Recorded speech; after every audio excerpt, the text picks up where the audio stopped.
Hello, this is Brian with Blastbeat ATX, aka Blastbeat Industries. Back with another one. I did the same thing as yesterday, doing this at the end of the day after I got home, after I ate dinner, where I feel like I'm about to pass out. So I'm gonna try to start doing these in the morning so I have a little more energy. It's not going to be an in depth one today. Well, I take that back. Where it's going to be in depth, it's only going to be about one subject. And that subject is Aubrey Huff. Yeah, Aubrey Huff. When was the last time you heard this name? Right? He he was a longtime Devil Ray. Played there on 8 seasons or so. Played with the Astros. That's what I got interest in him. Won two World Series with the Giants. I forget who he finished with. He's been retired for about 10 years or so now.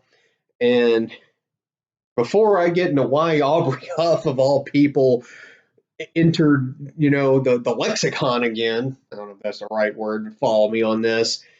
Let me back up and say that it doesn't take a whole lot of effort or talent or anything else to sell an active player who's on TV every day, who's playing every day, who's around all the time.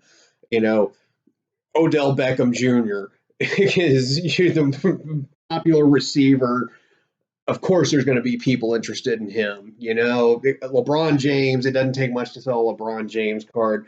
But once they retire, once they're not on TV every day, once they're not all over the internet every day, you end up with people like Tim Duncan, Will Clark, Barry Bonds, insanely popular during their playing years, but they just want to be private citizens and they vanished. They got their big bag of money and they took off to the Virgin Islands or Hawaii or the swamp or wherever, and they're gone, and you don't hardly ever see them around.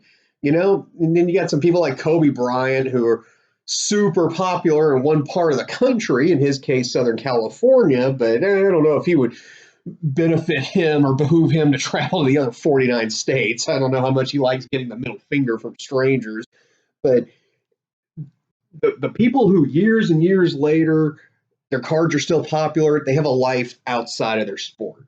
Sometimes it's attached to their sport, like Kurt Warner and Troy Aikman and Michael Irvin, who then they get jobs as talking heads on TV. And I'm thinking more of people like Bob Uecker, who became an actor. What's his name from Police Academy? That wasn't Too Tall Jones, was it? Too Tall Jones was on Married with Children, though.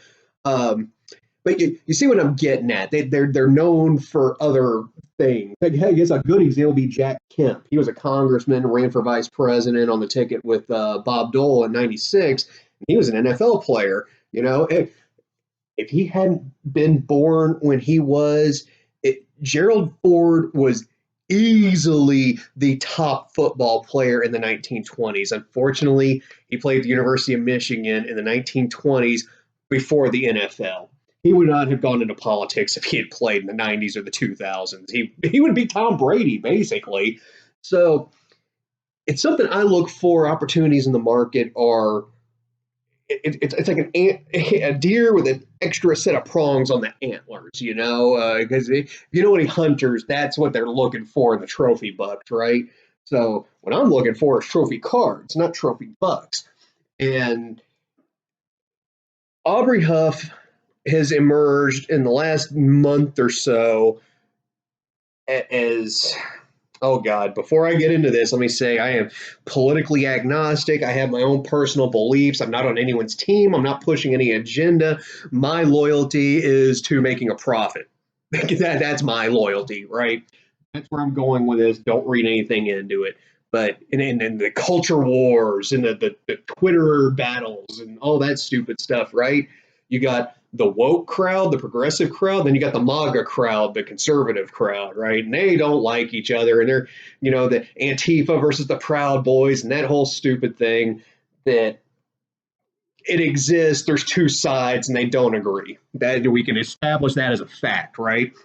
Well, Aubrey Huff has turned into one of the big spokespeople for the MAGA crowd. He is a big Trump supporter. He really ruffled a lot of feathers a few weeks ago when he said He's teaching his teenage sons how to shoot rifles in case Bernie Sanders wins the election and the socialist takes over and he has to shoot his way out of California. I'm not kidding. He really said that on Twitter. And of course, everyone's either cheering him and thinking he's the greatest thing since sliced bread, or they think he's worse than Satan, you know? And where I'm seeing the opportunity in the market is those MAGA people. Guess what? A lot of them like sports. The Antifa types, they don't really like sports. Now, that is a generalization. That's not a fact of everything. But he now has a life outside of baseball. And he wasn't a bad baseball player. 242 career home runs, ties him for 217th with Roy Campanella. So is he Hall of Famer? Not even close. 278 batting average.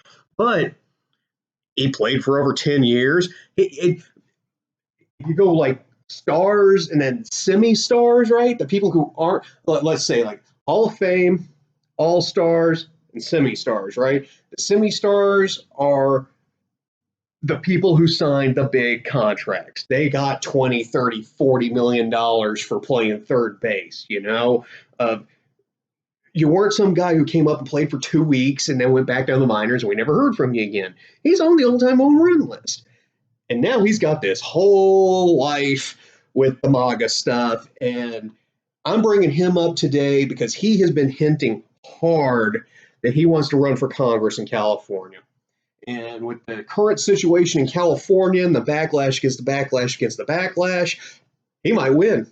Crazier things have happened. Crazier things are happening right now. So let's say it's next year. It's 2020. He does win. All right? All of a sudden, everyone's going to want his stuff, especially the people with his political affiliation. And here in the winter of 2019, you can pick these things up for dirt cheap. I've been holding it here and showing it to you. I've got the Bowman Chrome Rookie, Beckett 9. I found this. I want to say $5, maybe 6, definitely under 10 for pretty good condition. I'm not paying the premium for a 10, but I've got a very good version of his rookie card. All right.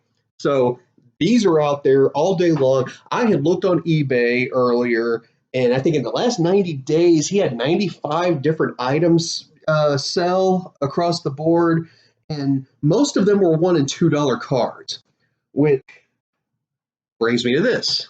This is 2007 Fleer Tradition, Aubrey Huff. You're a longtime collector. You probably have boxes and boxes of those sets from the 2000s with him in them, and his cards are heating up.